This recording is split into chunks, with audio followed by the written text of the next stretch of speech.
মহিলাদের আত্মরক্ষার বিশেষ জোর দিয়েছে ব্যারাকপুর পুলিশ কমিশনারেট। মহিলাদের যাতে নিজেদের আত্মরক্ষা নিজেরাই করতে পারে তার জন্য ব্যারাকপুর পুলিশ কমিশনারেটের পক্ষ থেকে সবলা কর্মসূচি গ্রহণ করা হয়েছে। সেই মতো ব্যারাকপুর পুলিশ কমিশনারেটের বিভিন্ন স্কুল কলেজে শুরু হয়েছে মহিলাদের আত্মরক্ষার প্রশিক্ষণ দেওয়ার কাজ। এবার ব্যারাকপুর স্বামী বিবেকানন্দ কলেজে শুরু হলো পুলিশের তরফ থেকে সবলা কর্মসূচি। এই কলেজের ছাত্রীদের পুলিশের প্রশিক্ষকরা আত্মরক্ষার প্রশিক্ষণ দেবেন নিয়ম করে। এদিন ব্যারাকপুর পুলিশ কমিশনারেটের পুলিশ কমিশনার আলোক রাজরিয়া এই সবলা কর্মসূচির সূচনা করেন। ছাত্রীরা যাতে সর্বদা নিজেদের নিরাপত্তা নিজেদের হাতেই করতে পারেন তাই এই প্রশিক্ষণ শিবিরের উদ্বোধন করা হলো বলে জানালেন পুলিশ কমিশনারেট। সুরেন্দ্রনাথ কলেজ, ওখানে আমরা আরম্ভ করেছিলাম আমাদের সবলা প্রোগ্রাম।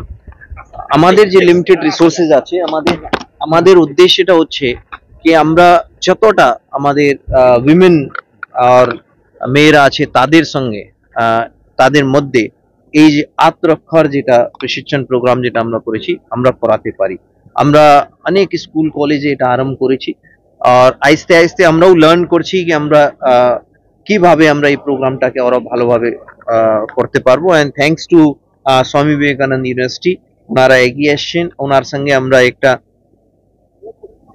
এমওইউ করে একটা আন্ডারস্ট্যান্ডিং করে এন্ড দেন আমরা এখানকার যারা ছাত্রীরা আছেন তাদের জন্য এই প্রোগ্রামটা লঞ্চ করেছি। Thank you.